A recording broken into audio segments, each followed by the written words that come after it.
যেহেতু শতাব্দী প্রাচীন একটা আমাদের দুর্গাবাড়ি, আমাদের ইমোশন, আমাদের আবেগ, আমাদের অনুভূতি, সেই আদি কংসবণিক দুর্গাবাড়ি মন্দির। নমস্কার বন্ধুরা, আমি এখন দাঁড়িয়ে আছি আদি কংসবণিক দুর্গাবাড়ি। স্থাপিত দেখুন 1275 সাল, শতাব্দী প্রাচীন একটা মন্দির দুর্গাবাড়ি, আমাদের সবার প্রিয় দুর্গাবাড়ি মন্দির। এবারে ভিতরটা দেখানোর চেষ্টা করছি। প্রথমেই দেখুন দুটো সিংহ এখানে থাকে, আপনারা প্রায় লক্ষ্য করেছেন এবং দেখেছেন। দেখুন দুটো সিংহ এখানে থাকছে। এবারে দুর্গা পূজার প্রস্তুতি কেমন হতে চলেছে দেখুন, পুরো আদলটাই পাল্টে ফেলা হয়েছে। আগে যে দুর্গাবাড়ি ছিল সেটার কাজকর্ম করে অনেক চেঞ্জ করা হয়েছে। এবং প্রথমেই ঢোকার পরে সেই সুন্দর একটা ঝাড়বাতি আপনারা লক্ষ্য করতে পারবেন। এবং বাঁদিকে দেখুন যে এখানে একটা শ্বেত শুভ্র শিবলিঙ্গ থাকে, আপনারা ভালো করেই লক্ষ্য করেছেন।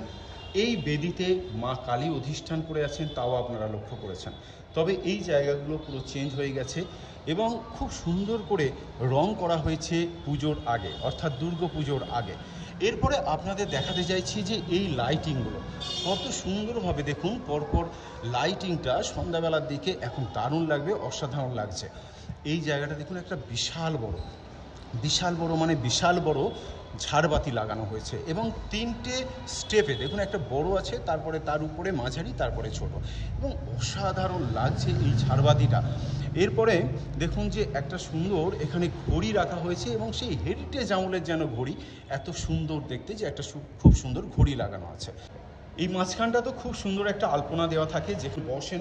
এরপরে মেন যে দুর্গা মণ্ডপ সেটা আমাদের ভিতরে আছে এবং সেটা এখনও তৈরি হচ্ছে, সুতরাং সেটা উদ্বোধনের দিনই দেখতে হবে আমাদেরকে। আমাদের কাছে ইমোশন, আমাদের কাছে আবেগ, আদি কংসবণিক দুর্গাবাড়ির দুর্গা মণ্ডপ, দুর্গা মা। এই মা আমাদেরকে রক্ষা করেন, এই মা আমাদেরকে দেখেন, আমাদের ভালো মন্দ বিচার বিবেচনা তিনিই করেন। তো সুতরাং দুর্গাপুজোর কয়েকদিন আপনারা অবশ্যই চলে আসতে পারেন আদি কংসবণিক দুর্গাবাড়ি পুজো মণ্ডপে। তো এখানে আমাদের সঙ্গে উপস্থিত আছেন, মন্দিরে আছেন। আমি যখন এলাম তখন দেখছি এখানকার ভাইস প্রেসিডেন্ট। দাদা, আপনার নামটা একটু বলুন। আমার নাম বাপ্পা দত্ত। বাপ্পা দত্ত, আপনি এই মন্দিরটা মোটামুটি দেখাশোনা করেন, তাই তো? আমি দেখাশোনা করি, আরও আমাদের কি যত সদস্যরা আছে প্রত্যেকেই আসে, প্রত্যেকেই যার যখন সময় এসে মন্দিরে তারা সময় দেয়। আচ্ছা, এবারে এই বছর দুর্গাপুজোটা কি ষষ্ঠীর দিনই উদ্বোধন হচ্ছে না তার আগে? আমাদের চিরাচরিত প্রথা অনুযায়ী যে আমাদের ষষ্ঠীর দিনই মাকে অধিবাস হয় এবং ষষ্ঠীর দিনই থানায় ওঠে। আচ্ছা, তো বন্ধুরা দেখলেন, কথা বললাম ভাইস প্রেসিডেন্টের সঙ্গে এবং এখানে যে নিয়মটা দেখলাম চিরাচরিত প্রথা, যেহেতু শতাব্দী